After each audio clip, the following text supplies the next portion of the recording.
Welcome everyone to Discover Saori Weaving. I'm Joanne Ha. I'm the current program manager at the Japan Society of Boston. Thank you so much for joining us tonight on this Thursday evening. We appreciate you taking the time out of your schedule.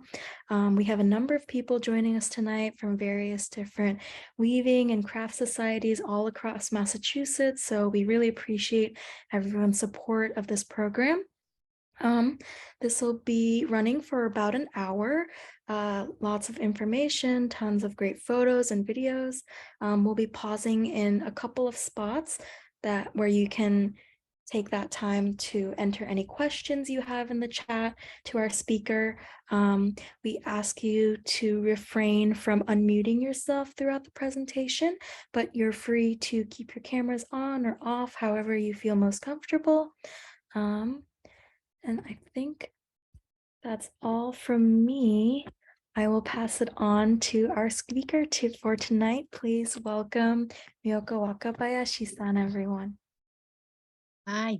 Hi, everybody. Thank you for being here. I'm very glad to have this opportunity to share my stories and my passion with you tonight. And this is my studio, and I'm just wearing my Saori, tunic today. But I'd like to show a slideshow, and I will read a script until that time I can do without it. So, and I will stop in the middle, just so if you have a questions, I can answer quickly in the middle and at the end. Okay, let me share my screen to start.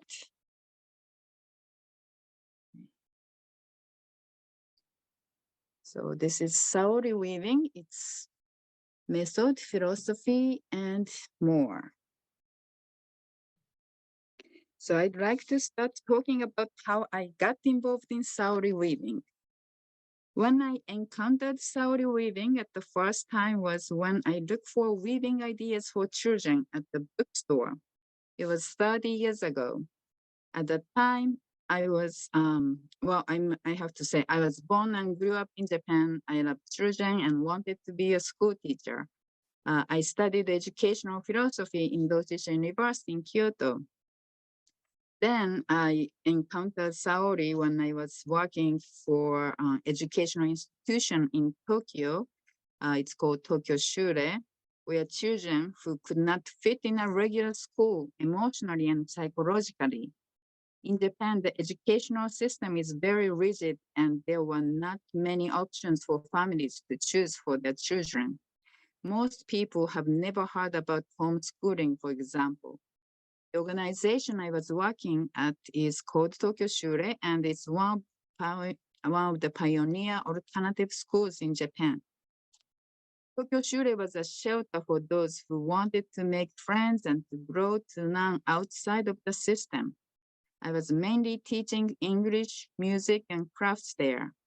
I learned weaving with a traditional weaving teacher with a 4-harness loom and made many items like placemats and rugs for school with students. Then I wanted more ideas for projects we could do. The book I took at the bookstore said, instead of weaving a cloth, weave yourself. The title of the book was My Hand Weaving Saori by Misao Jo. First, I didn't get it. I was confused. I recall that I didn't understand if this was a weaving instruction book or not. But reading few pages, I understood that it was a book of her idea of why we weave and how we weave with a simple loom. She was saying that we didn't need to weave to make our clothing after the modern industrial revolution. However, we lost our joy of weaving at the same time as an exchange of the convenience. We must take the enjoyment back to our hands. We weave because it's fun. We weave a cloth that machine cannot do. We don't want to imitate machinery weaving style. We are human beings. We have emotions and senses. We should express our humanity and originality through weaving. Everyone has its own creativity inside themselves. Saori weaving is an outlet for people to discover their inner true self and express themselves. That's why there's no mistakes, no judgment. Every woven piece is beautiful and precious, just as every person is. When I understood what Misaujo was talking about, I was so shocked with excitement. This is a way I was looking for, I thought. The Saori philosophy was echoed perfectly with the educational philosophy I believed. Unfortunately, my working schedule didn't allow me to take Saori classes at that time.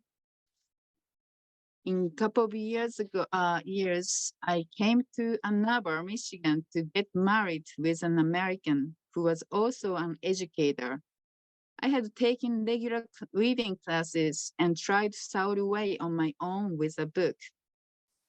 Then I wrote a letter to Misao to tell her that how much I was moved by her idea and that this was what I wanted to do in my life. She kindly wrote me back. It gave me enormous encouragement.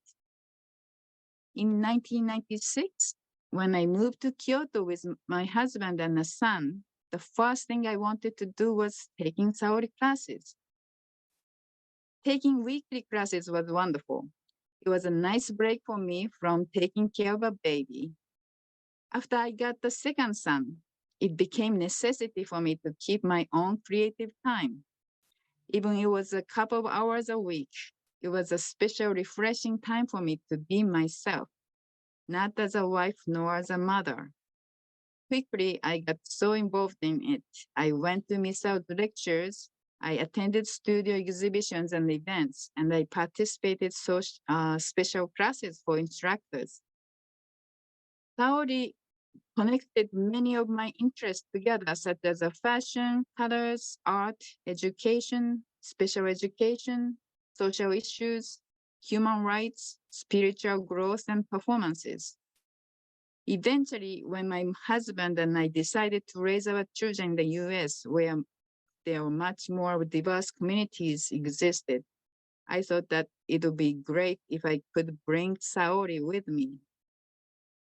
It became clear that I would enjoy spreading Saori to people of all ages and abilities and people who seek their own themselves. For the dream, I started taking the class more seriously and weave more both at the studio and at the home. I have gained the certification of Saori Leaders Committee and had my first solo exhibition at the Kyoto Saori Studio. In 2000, I opened the first Saori studio in the US in Worcester, Massachusetts.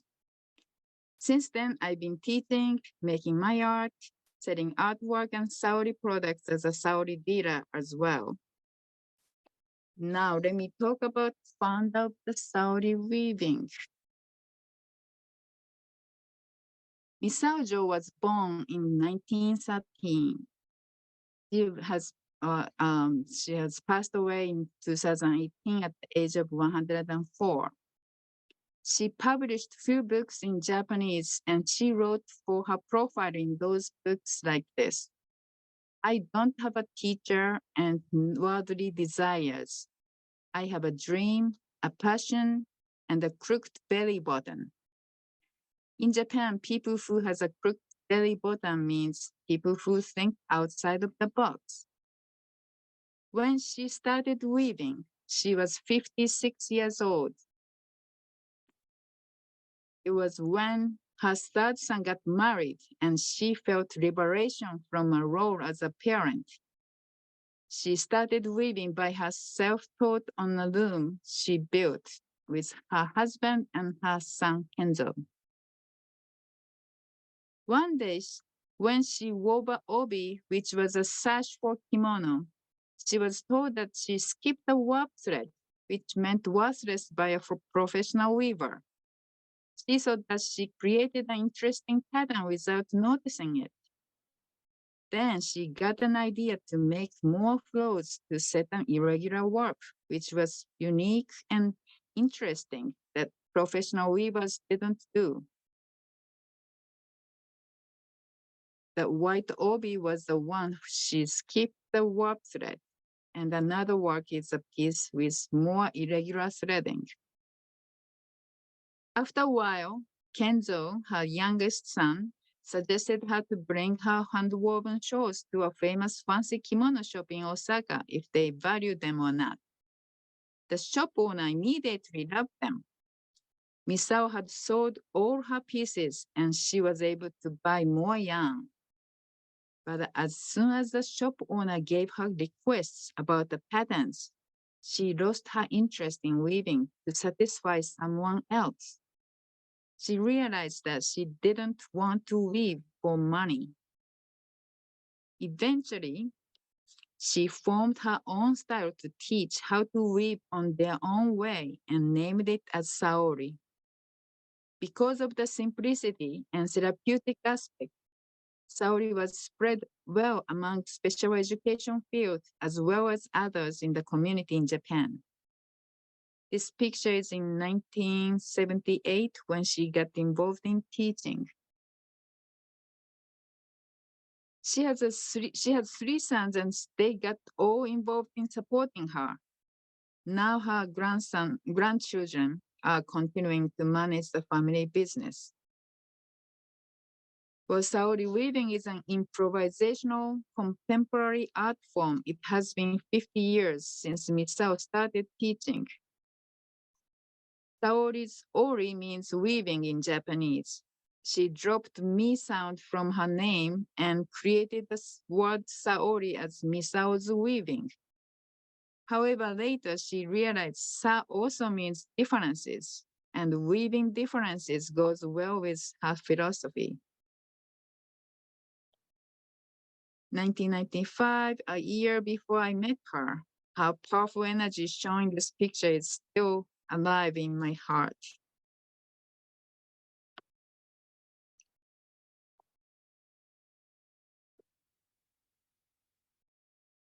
And she passed away in 2018 at the age of 104. I went to her celebration of life ceremony in Osaka. We were requested to bring a handwoven fabric instead of flowers to the altar. The staff people put them all connected together to make a huge tapestry in front of us. It is at the left. And at the right in this slideshow, Kenzo and his children were wearing helmets on. They honored Misao in this way. She expressed herself as a miner. She used to say that she was a miner who dig rough gemstones and shine them with Saori to make them into diamond stones. She made slogans for Saori. There are four slogans, which are principles of Saori philosophy. Number one, consider the differences between a machine and a human being. Saori encourages people to do what only human beings can do that the machine cannot do. This is to be spontaneously original, unprogrammed, making up one's own rules as one goes along. Saori values each person's precious individuality as it expresses itself in each moment. No two weavings are alike. We embrace so-called mistakes such as loose or skipped threads, irregular salvage and fringes, inserted yarn and mixed different materials. They are all design elements. They are a part of the organic liveliness and the humanness of our creative art. Number two, be bold and adventurous. Saori is a doorway to a larger and richer world than the one we often think we have to live in. In Saori, there's no limit, no rules, no mistakes. Saori insists that we all have the right and the power to make choices and to uncover what nature has tucked inside us. Let happy accidents happen at the moment. Sitting at the Saori room, our imagined limits are often revealed to us. We then have a safe opportunity to adventure beyond them. If we don't keep this in our mind, it's so easy to get conservative because of fear of criticism or social norms. Number 3, look out through eyes that shine. Saori awakens us to our intuitive ability to perceive beauty. As we weave Saori, we naturally cultivate this power, and we can also make a conscious effort to do so. Eyes that shine are on the lookout for beauty in our surroundings and nature. The moon, the random movement of tree branches, sky which changes constantly with lights, wind, and air. As we carry shining eyes with us everywhere, we will notice that there are so many beautiful things in our daily lives, and we'll be able to reflect them on the moon. Misao used to say that there's no teacher in Saori, but nature can be the one. Number 4, inspire one another and everyone in the group. The Saori way is to weave friendships as we weave fabric. We encourage people to weave with others and share work, skills, and understandings in a group. Saori classes do not separate people due to their age, length of existence, length of experience or disabilities. In a group, we respect each other, share ideas, collaborate on projects, and draw inspiration which escalate everyone's development and growth. In a Saori class, we can talk while we weave because no one follows a draft.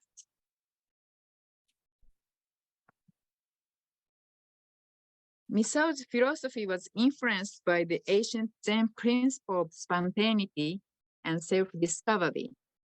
Also, there are two keywords represent Saori, I think. Musakui is a mindset for Saori.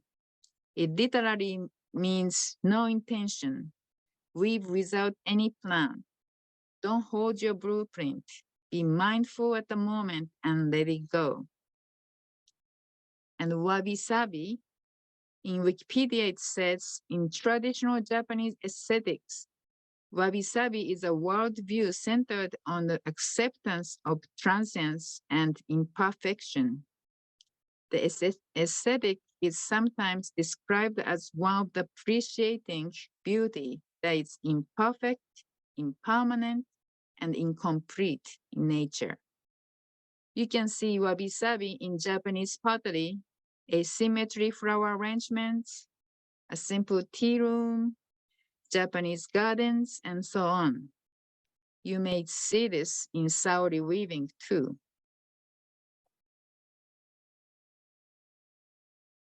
Here Saori looms. There are several models and they are all floor looms with 2 treadles. The left model is WX60. 60 means that you can set up 60 centimeter wide work. It's all wooden and it can be folded. WX90 is a 90 centimeter wide loom.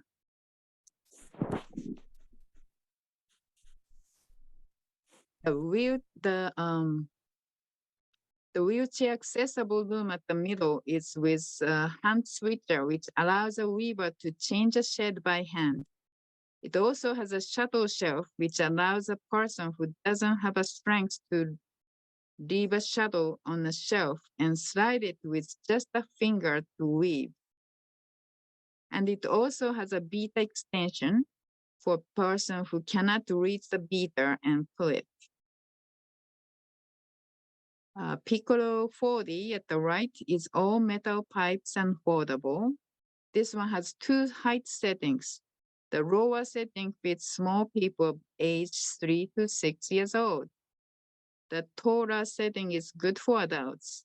It's a couple of centimeters lower than other models. This one is super portable and perfect for demonstration. And the SX60 is the older model of the WX60. The concept of the design is making weaving available for all kinds of people. It has been developed with a philosophy of inclusion. And each room has a bobbin winder built in. The most significant feature of Saori looms is that all parts, including a reed, harness, a warp roll, and a woven cloth, can be taken off from a loom, even in the middle of the project, and replace another set of warp on it. All the parts we call an inside set is interchangeable. That's why in my studio, when my students come to a class, they take their inside set from a cubby, set it on a loom and weave. And at the end of the class, they take it off from the loom. In the next class, another person can use the same loom for their own work. This feature allows us to do demonstration easily. Another feature of Saori method is a ready-made warp. In order to let people enjoy weaving without obstacles of setting up warp, Saori company has been making the ready-made warp. It still requires threading, a reed, and heddles. It saves time and energy of winding warp. The largest warp for the 2 feet wide loom is 300 ends and 30 meter long, which is over 32 yards, and it allows school children and elderly people weave with small help. This is a cubby of my studio.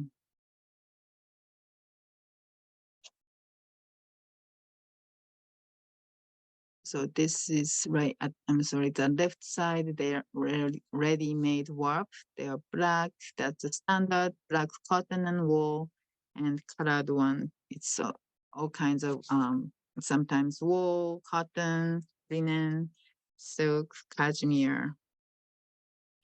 Then several years ago, Saori company has invented a tabletop beaming and threading holder at this picture on the right. Allows us to wind the warp and thread the warp on a reed and heddle at the same time on a table. Then take the inside sets off and put it on a loom. In this way, it's so fast and easy to dress a loom.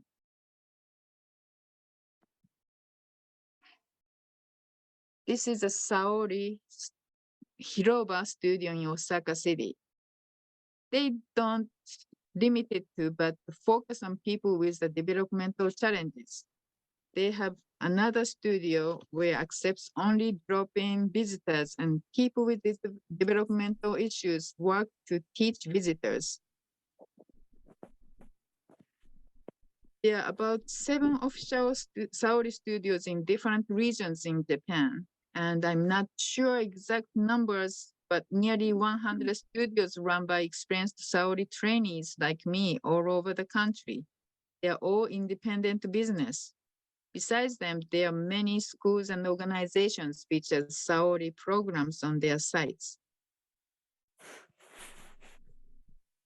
And this is also collected Saori Corp, where people with developmental challenges weave and collected their work, and then this team makes products from their handwoven fabric.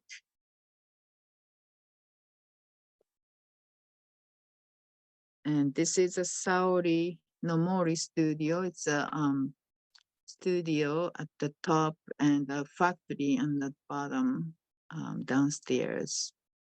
And there are a lot of looms waiting for walk-ins to come and weave. So there are about 40 studios in the whole world. I mean, registered studios, and 18 US and UK, 3 in Australia and Canada, New Zealand, India, Taiwan, Estonia, and Sweden. So we have a question saying, are lessons available in Boston?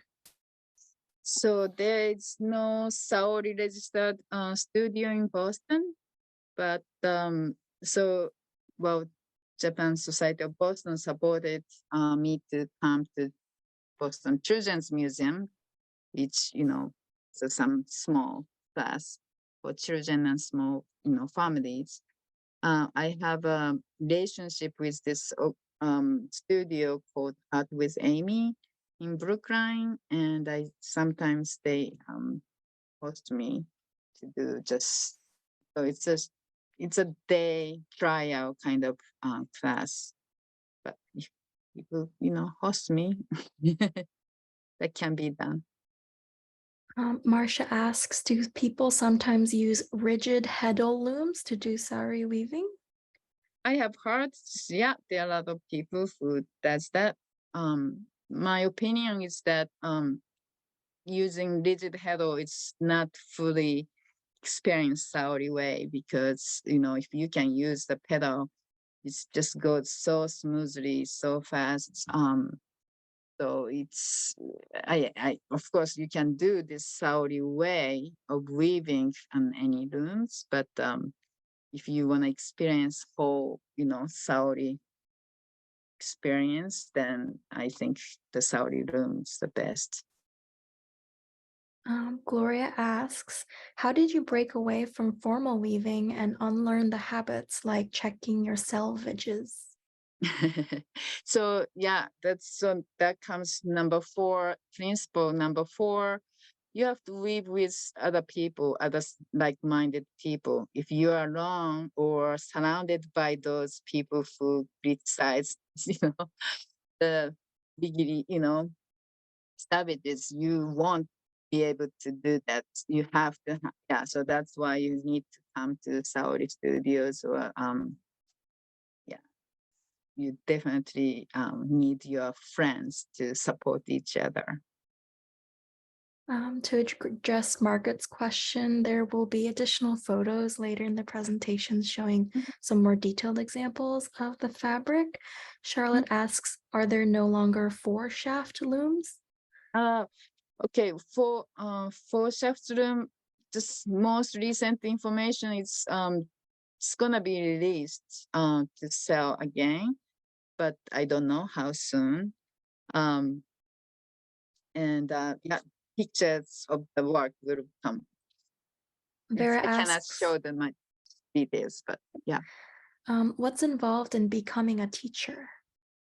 So right now, just to become a teacher, the process is kind of stopped. It's because of pandemic and also their internal transition time of the company, this the structured of management. Um, but it's used to require, the practice. So you have to present some proof of you weave and sew. And but then become not only just teacher, they do as a business, become a business partner. So they have to see your person. So probably they will require to come to Japan and so meet them, and so they can talk, communication and stuff. So it's not just like, okay, it's 1-year program or 2-year program, because people have different experience and different way to do things.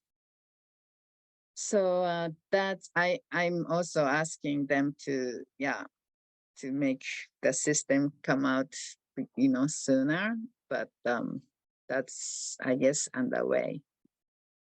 And So then yeah. last couple of questions before we continue on with the presentation, but any suggestions on the best places to get materials for sari style weaving?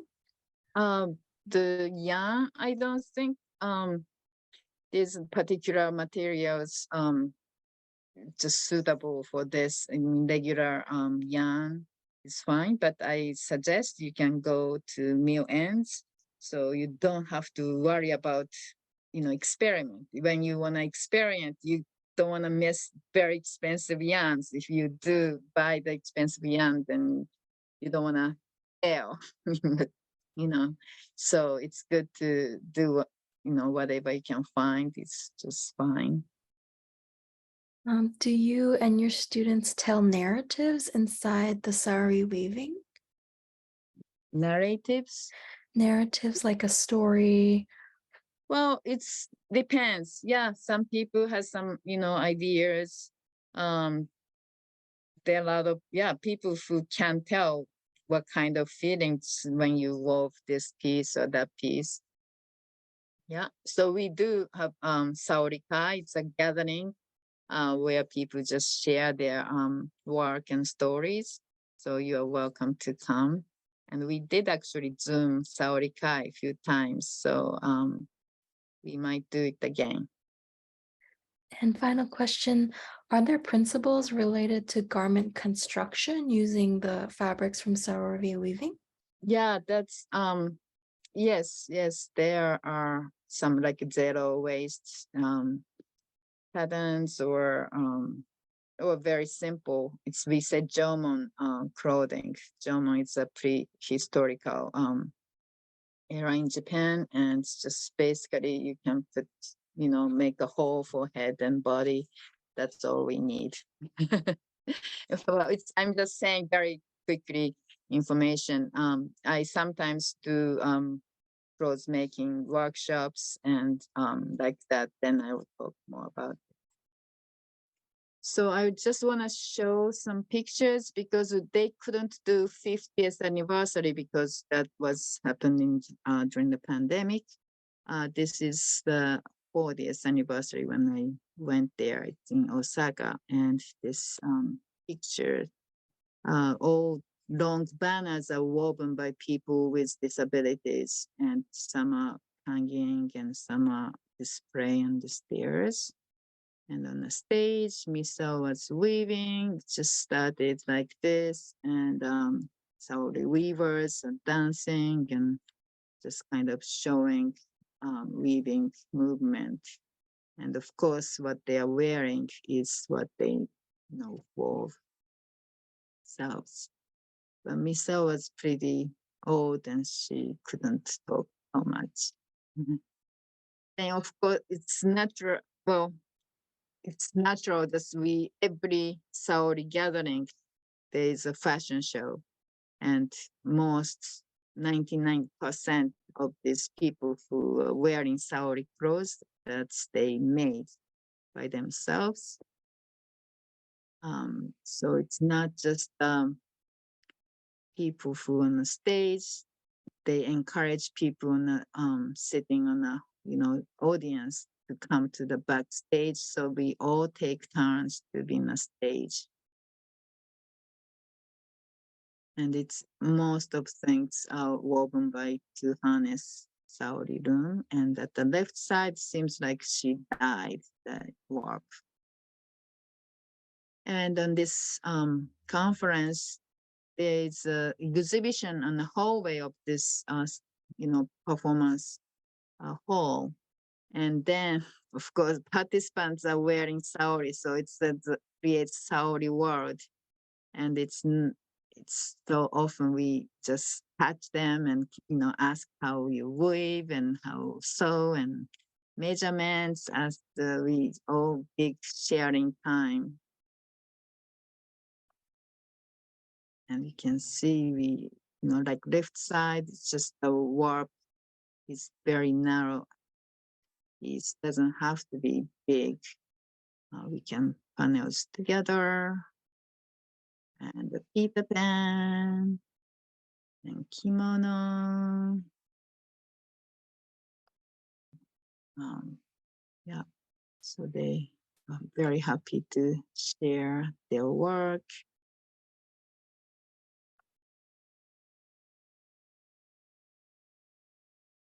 And these are banners. And banners itself, it's just, there's no intention. So they just wove. Maybe they make comment, after that. So here, it's underneath. There's another location at the same time. They have some workshop.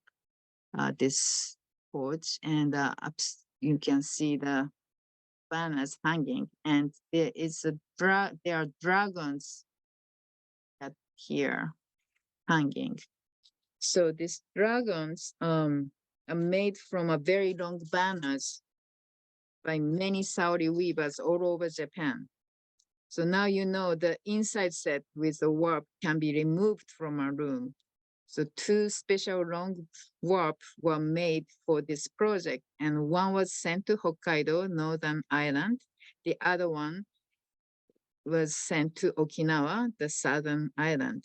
At each studio, people wove on loom, packed and shipped to the next studio. In this way, there are many, many people to contribute to this project. Then the sculpture artist made dragons out of them.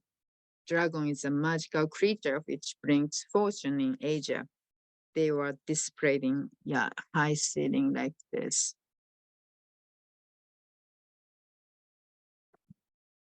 So now I want to talk about my studio in Worcester. So here's my studio. I took picture when there are a lot of people, but I usually set up 8 rooms and a table for sewing.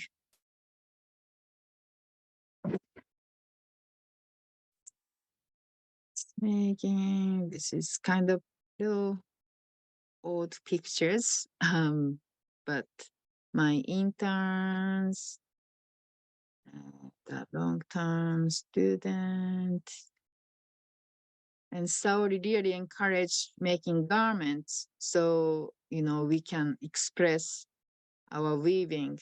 Wearing your own weaving is showing who you are.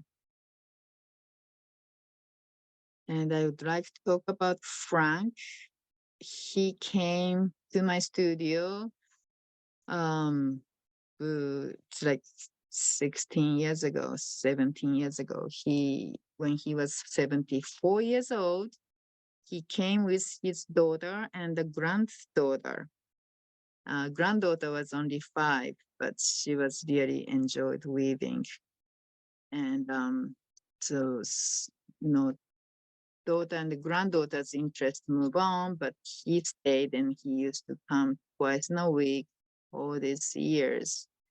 And so at the left of this picture, he just decided to use only leftover bobbins that he didn't choose to wind his own color. So whatever in the basket, I have a basket that people's leftover bobbins are, and he picked and just made it.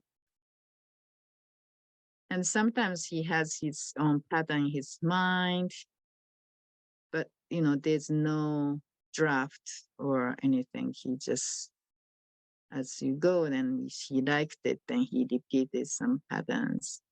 But now he goes to he's in a nursing home. He got Alzheimer, so I sometimes visit him. Now he's 92, I think. Okay, this is another legendary person in my studio, David. David had a stroke in mid-50s and he lost short-time memory. So he had to stop working, stop driving. Somebody had to be with him because what he, could dangerous thing and he didn't remember. So he was in my neighbor and he was able to walk to my studio. That's why he came to the studio. And also Saori way, then he didn't have to remember what he was doing. He just picked up the color he see and, he can work. So he's also coming twice in a week. And I try, it's my challenge that, he can do something different, each one, different size of warp and things. And he made me a furious teacher because he lost a lot of cross.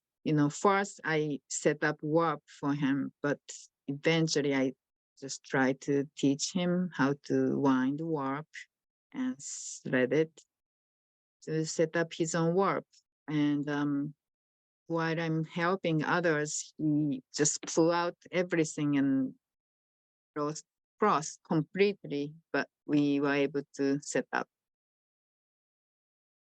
Okay, so this is Beryl, who is Down syndrome. She love doing this because she can give her work to her friends, families, and then she loves fashion show, and she's a star at our fashion show every time we do. And Sato is a Japanese autistic person. He also comes when he was 10 years old, and his dad have to like grab his whole body to move, how to move a shuttle and how to move his feet. But now he can do all by himself, and he's enjoying. I think yeah, show him on my Instagram videos, so maybe you have seen him. So we have many people who have been weaving for a long time. And we do this Looming Essence, our group exhibition, once a year now. So we just I show their work in a way that's this, nothing like it's movement, it's organic liveliness of this weaving. Then we did installation, Saori Bridges of Bayonne Park in 2010. For 5 days, the city allows only those days because we have to monitoring for 24 hours. It's this historical park. It's very close to the studio. But then I got the grant, and so now I'm sorry, I'm not sure if I pressed the sound. So okay, let me just for a moment to stop share and just share again. That way I just make sure, yes, okay, sound. Yeah. And that's so I got the grant to do this. So this is a installation video for like 2 minutes. I wanna share.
So that's this installation when I did 21.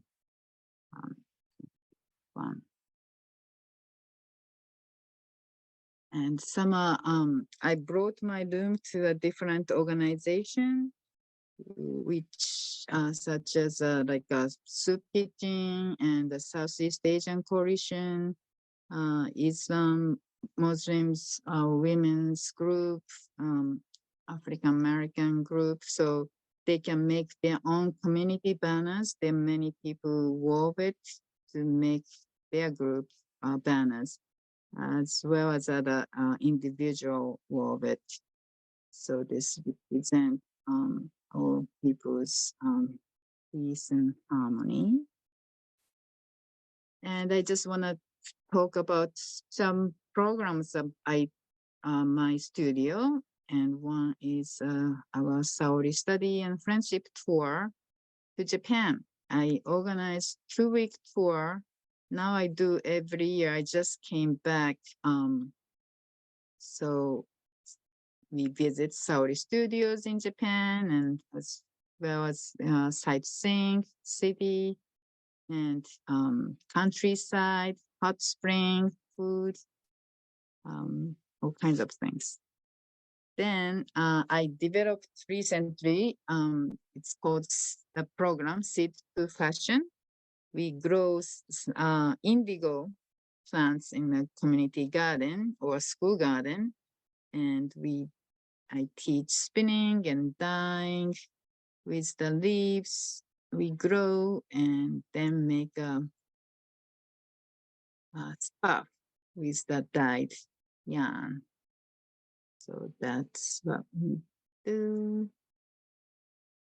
I have been doing this program for maybe 5 years. And this year I'm going to work with, I think, middle school, high school students who does gardening. So it'll be really fun. And during the pandemic, I created 4 virtual fashion show. So you can see on YouTube, Saori Wosta channel, if you like. So you can see many garments there. And that's it. So thank you very much. I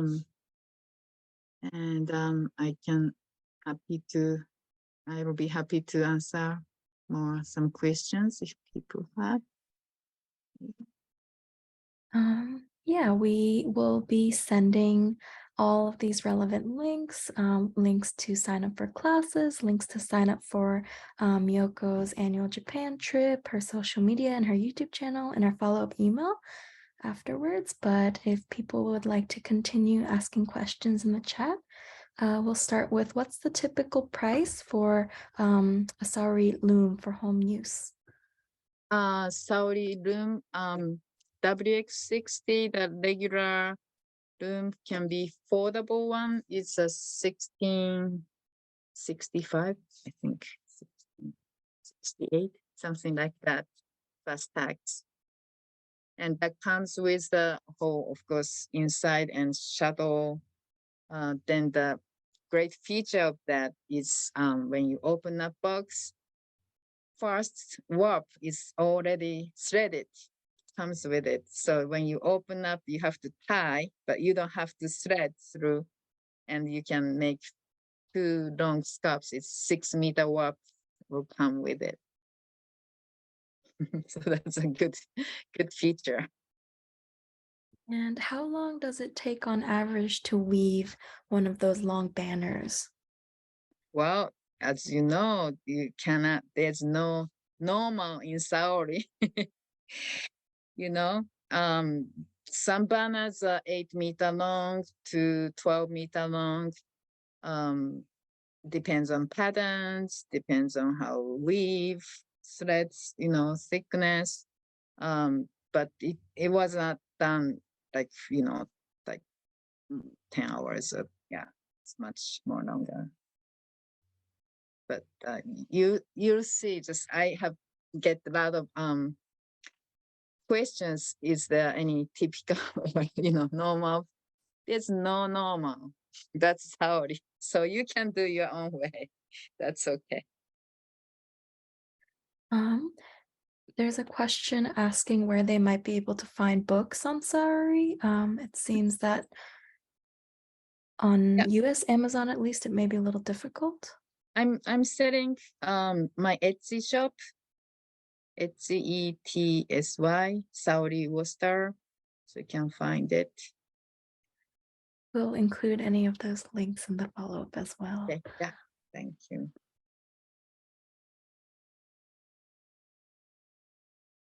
Yeah, any questions? Anything else?